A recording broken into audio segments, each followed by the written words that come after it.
అందరికైతే happy Bonalu. నన్ను ఎందుకు తిడుతున్నా అంటే మీద గోపురంగానే పడుతుందా దాన్ని నేను ఆడనే మర్చిపోయి వచ్చేసిన. ఎప్పుడు 8 కిలోమీటర్లు 9 కిలోమీటర్ తర్వాత గుర్తొస్తుంది మాకు. నేను మర్చిపోయినదో నేనే నడవాలి ఇక. ఓ లిఫ్ట్ ఇచ్చేటోళ్ళకి నా అదలేరు రా వీడ. Bye bye. లిఫ్ట్ గుడి దాకానే చాలు బాయ్. థ్యాంక్స్ అన్న దీనికోసం, లేకపోతే ఎన్నో కిలోమీటర్లు కావాలి. ఇది లేదనుకో గోపురం ఫిట్ కాదు, బండి పోదు. భయా భయా చౌరాస్తా తక్ లిఫ్ట్ దోనా, చౌరాస్తా. అరే రాబోయ్ నాయన, చౌరాస్తా దాకా ఇస్తలేరు రాబోయ్. ఏమంటా మీడ నేను తింగి పట్టుకుని వరకు దొంగలెక్క కనబడుతున్నా అనుకుంటా నేనైతే. ఇంకొక బై వచ్చేసి జాలిగా అడిగి వెళ్ళిపోదాం ఇక. మేము వచ్చినాము మళ్ళీ బండి తీసుకొని వస్తామంటే మళ్ళీ ముంగడు వాళ్ళ యూటానికి అట్లా అని చెప్పి తీసుకో మళ్ళీ ఇక్కడ ఆగి లిఫ్ట్లు అడుగుని వస్తున్నా.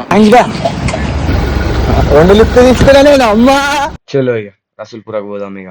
మనోళ్ళే అనుకుంటా. పడుతుంది అవుతుంది వాన. ఇక అట్లా బండి దింపేసినాక భయ మా దగ్గర నుంచి ఎన్ని ఇయర్స్ నుంచి తీసుకొస్తారు భయ బండి అని అడిగితే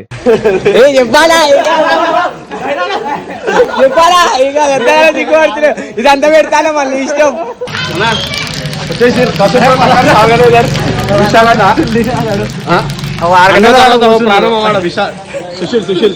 సుశీల్ భాయ్ మొత్తం బండి అంతా ప్రాణం పెట్టే అంతా అంతే.